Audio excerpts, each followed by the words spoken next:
going to share today is because I'm sure you also all have expectations of what you want to do.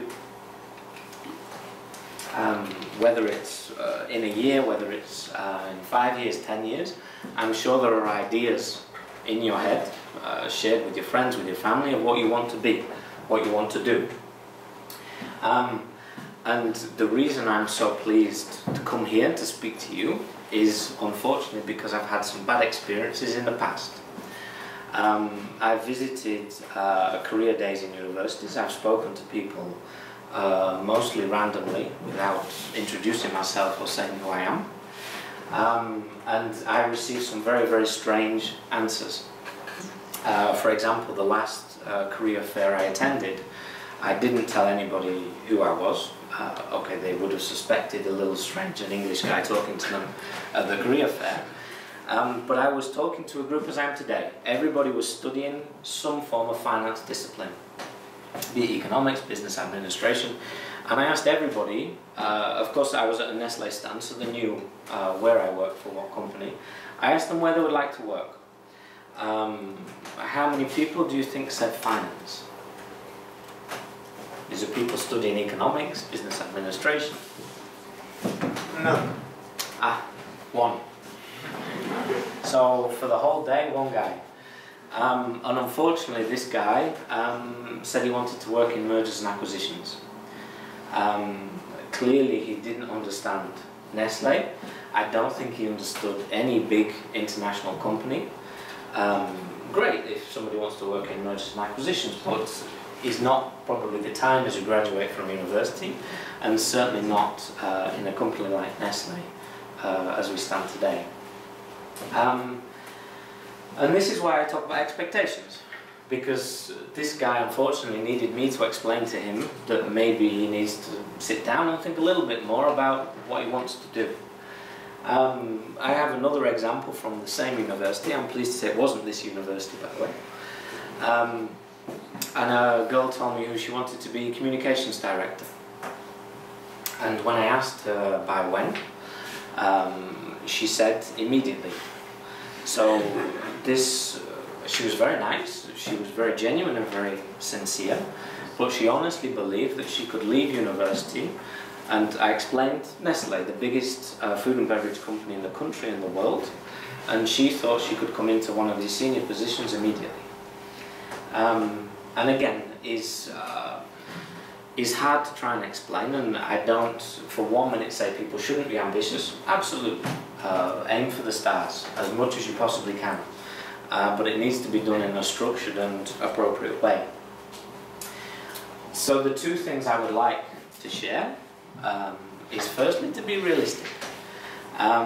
This is very, very important to understand where you need to begin, where you need to start, where you need to learn, and to be able to express this. And secondly, and this is the hardest one, is to know what you want to do. It is hard, I know it is, and I never wanted to work in an office myself. But I can tell you there's nothing worse than being finance manager and somebody coming in and saying they want to work in marketing. I'm constantly going to be thinking, is this person wanting to do something else?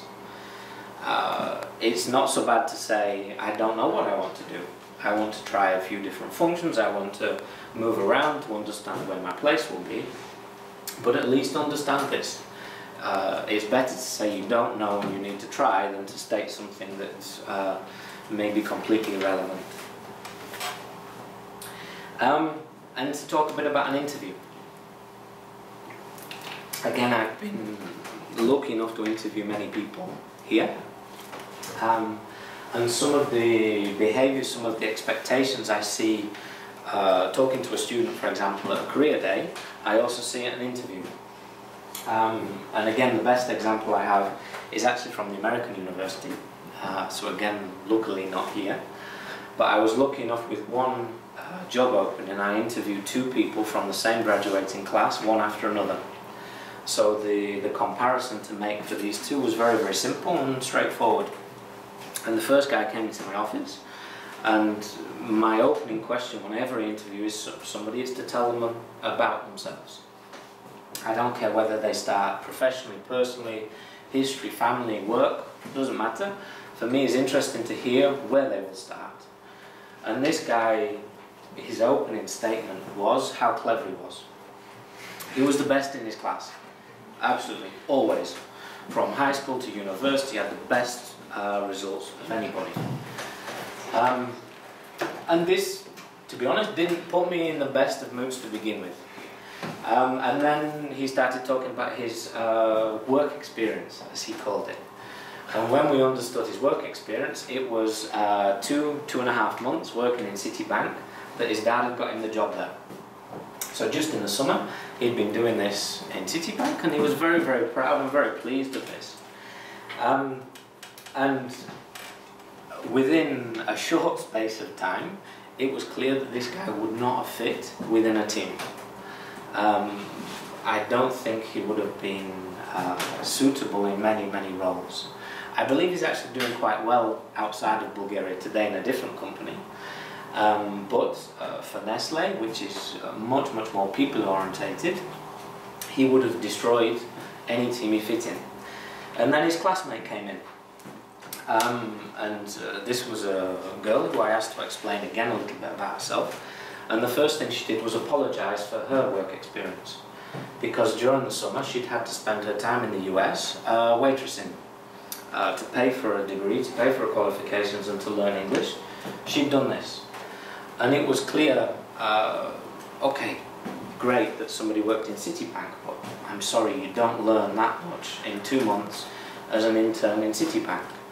What this girl had learned though, waitressing in the US, is people skills. She was used to dealing with every kind of people. And to me this showed through very, very quickly that she had this, this softer skill, this people skills that would make her a much better acquisition. And she has been.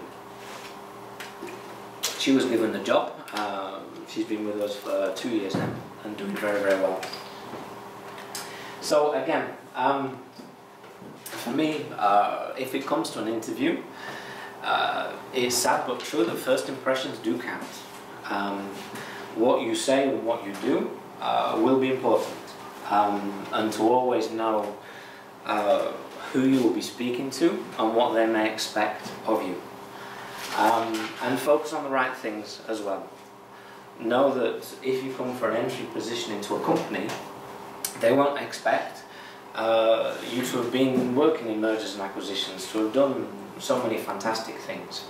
What they'll be looking for is somebody they can develop, somebody they can invest in, somebody that will grow with that company. And you focus on this, and hopefully this is what they're looking for, and it will make it a much easier decision for them.